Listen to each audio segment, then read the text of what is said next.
Hi, I'm Brittney Saunders and welcome to Big Business. Today you are listening to one of my bonus episodes, and you know what? I always say that I spill the tea on this podcast, and that's what I'm doing today. Although it's not really tea, it's actually really real.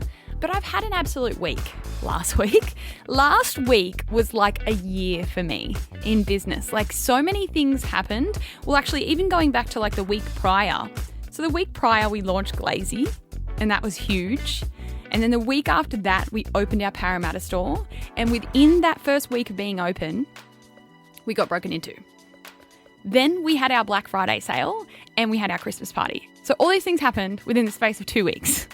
A lot fucking happened. And a lot happened like just last week. And what was crazy was it happened we got broken into on like the Sunday night. So we opened the store on the Wednesday and got broken into on the Sunday night. So we hadn't even been open for a fucking week and that happened. And by the end of last Monday, I said to AJ, it's only fucking Monday. And I feel like this has been a week already. Business isn't easy. You can't have everything go amazingly every single week of the year. Shit is going to come your way and really test you. And it's something that you simply can't avoid. And I think it's just, I don't want to say it's really good character building to be broken into, but when shit hits the fan in your business, it's all about how you respond and react to it and how you move forward. And I think if anyone out there listening is inspired to make a business or they've been thinking about it, just know in your mind that it's going to test you like nothing else. And you have to be ready to have shit happen and shit literally hit the fan, and you have to be prepared to move forward after it happens. Us getting broken into, it's a messed up thing, and I'm obviously not going to let it break me, but I could see a lot of people being in that position and having something like that completely break you. In saying that, it could have been a million times worse. I'm going to tell you a bit about the break-in and how it all happened and everything. Someone did a post in our Fayts Society community group the day that it happened, because we obviously announced it on social media first thing in the morning, just to say we're being broken into, unfortunately we're closed until we can figure this out. And someone said, everyone was really lovely. People just been so sorry this happened. Fuck, you haven't even been open for a week. People were saying, we ride at dawn for fate. It was so nice. Even though it was a shit situation, it reminded me how wonderful of a community we are surrounded by. And someone said, I hope karma gets those people that did it. And I wrote back to that person. I said, honestly, in a way, I feel I think the people that did what they did, I think karma's already got them, because they're spending their time at 1 a.m. on a Sunday/Monday morning breaking into local businesses. Karma's already fucking got them. They don't need to be got by karma, because look at what they're doing. Why do I almost feel fucking bad? Anyway, this isn't our first time getting broken into. This is the second time this year. And I think I've already spoken about this on the pod when our cafe got broken into. Maybe it was on High Scrollers, my other podcast, that I spoke about it. But yeah, our cafe got broken into again, breaking the door earlier this year. And again, I was I feel kind of sorry for the guy, because when our cafe got broken into, he just took the till, which might have $100 in it or whatever, and he took a drink out of the fridge. I'm just fucking ask me for a drink and I'll bloody give you one, if you're that desperate. But yeah, we absolutely weren't expecting, obviously, getting fucking broken into less than a week into opening our store. And I think the thing that I was worried about the most is how this would make our brand new team feel. We've got 11 new employees in our Parramatta store, and it's their first week of working in this brand new job in this brand new store. And my number one concern is how it made them feel. I don't want my staff to feel unsafe. It just, I don't know, it makes you feel kind of sick in that way. And then I worry that, the team feel a little unsettled. And literally every night since then, so today's Monday that I'm recording this, it happened last Monday, so a week ago. Every night since then, I wake up 2 to 3 times in the night and I jump on our cameras. Every night, because I'm just so scared it's going to happen again. Not that it will, because the door is fucking fixed and even more secure.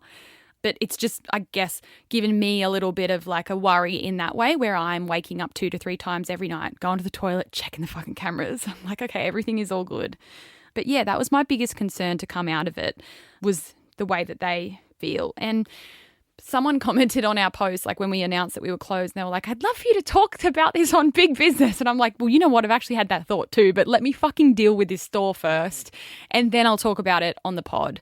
And when it comes to the security of your store and your business, that you can do all the right things. Like even for the first whole week of Parramatta being open, we paid a security guard like company to come and like be in our store so that we had a security guard there just for safety measures. And it's a brand new store and it's on a busy street where lots of different walks of life walk past. We obviously have our security cameras all throughout the store that are taping 24 hours a day kind of thing. But like when it comes down to it, when you have a physical shop, it doesn't matter what kind of shop it is. If you've got a shop front, if someone wants to smash a business's window, they're going to smash a business's window. Like it's just, that's the way it is. And like you see all the time, like I'm in heaps of like Newcastle community Facebook groups and stuff. And you see all the time like businesses being smashed into and stuff being stolen. And it's just like really disappointing at the end of the day. So it definitely like threw us all at the start of next week. And I was coming down to Sydney anyway to do my podcasts like I do every Monday. And then I'm messaging the Nova team like, I can't come to Nova. I've got to go to Parramatta and sort this shit out. But we sorted it all. The door was fixed. And the good thing is like they could have done a lot worse damage. Like they could have actually damaged the whole fit out, which costs so much money. So they didn't damage any of our fit out, thank goodness, because then that would have resulted in us having to actually be shut for a long time until it got fixed. So I'm so glad like we've got all those beautiful curtains like in the entryway and the change rooms. Like I'm so glad no one like swung on them and ripped them down because they're like custom made.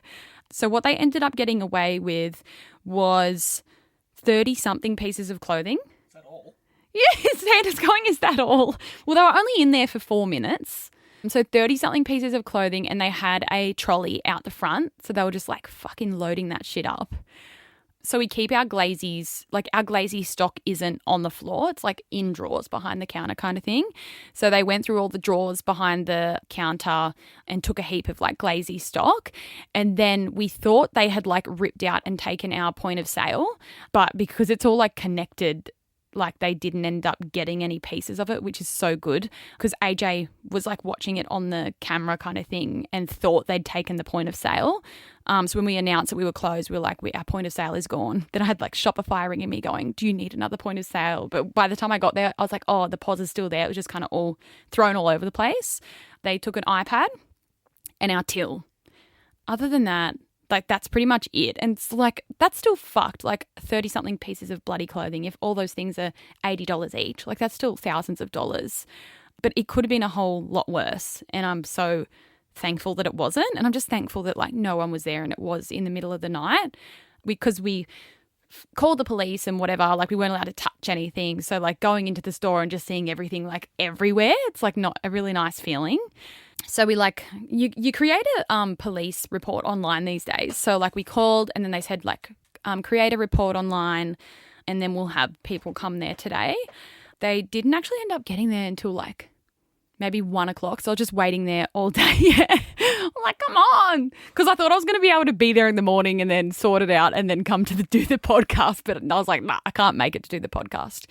So we had like builders and everything, like the real estate agent come down. We had to get all new keys cut and like changed all the key locks kind of thing. And then the builder came and he was just working on the door. And then the first person to come was a forensic. So she came and just like put all that. It was actually kind of fascinating, really, like all the powder that they brush all over everything and then all the fingerprints show up. And so there was clear fingerprints like all over the point of sale, even like all over the glass door where they'd like touched it. Amateurs. Yeah, it is. And on the footage, the person had a plastic bag on as a dress with their arms like poking out. Santa's pissing himself. And they had a plastic bag only on one hand though. Like, and it was a plastic bag just like, I don't know, wear some gloves or something. I don't know. Anyway, they left fingerprints all over like a lot of stuff. So the forensic came, did all the dusting, put all the stickers everywhere and like took all the photos kind of thing. And then 2 police officers came in the afternoon.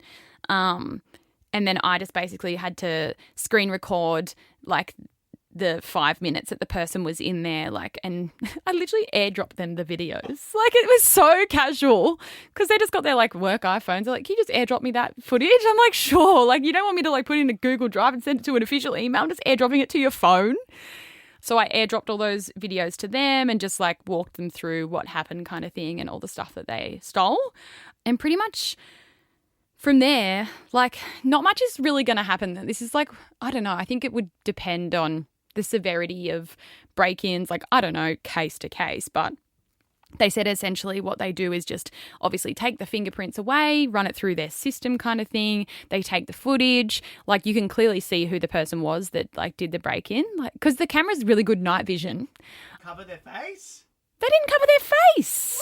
I know. Their face is just in full view. So they basically like take all the footage and stuff and it goes through their whole system. They try and match it. Like, they ask everyone kind of thing. And they kind of just said like, you might hear from us. Like, you could hear from us in like 12 months kind of thing. Like, if something pops up and like connects two things together in their system. And that was like pretty much it. Like, we put the shop back together. We could touch everything after the forensic had been. So we just put the shop back together. The door got fixed by the end of the day. And then I just was so scared to leave.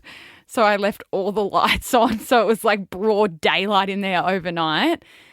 And then, yeah, I literally drove back home to Newcastle. And like, it's one of those scenarios where like, it's so fucked up and it makes you feel sick that like someone has just come in and ripped through like your business that you've worked so hard on. And they don't give a fuck about that. But it's one of those things where like there's actually nothing you can do about it. Like, it's done. Like, when you've been broken into, it's done. Like, the same when our cafe got broken into, it's out of your control. The break-in has happened. The stuff has been stolen. Like, there's nothing you can really do. We probably could go like through our insurance and stuff. Like, which I haven't done, you know, because I'm like, oh, we've got enough fucking going on. Like, take the bloody 30 buttery teas. I don't know. Like, it's just one of those things.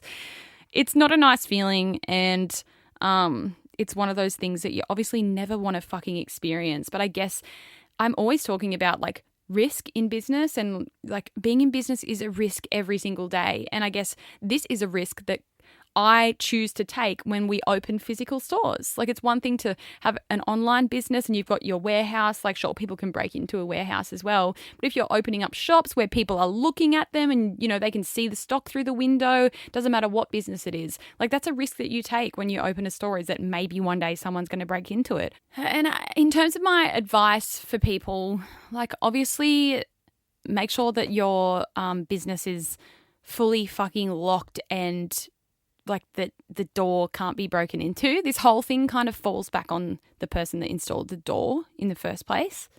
Not that the landlord and real estate agent would want to take blame for that. And there was a bit of that on the day. But just ensure that like everything is locked and safe. It's really hard, like, especially with our store, like, our clothes are just out in the open. It's not like at the end of the day we can lock all of our clothes away out the back, you know? So that's just one of those things where people are walking past and looking through the window. They're going to see that our stock is there, but definitely keep all of your valuables, like, in a safe out the back.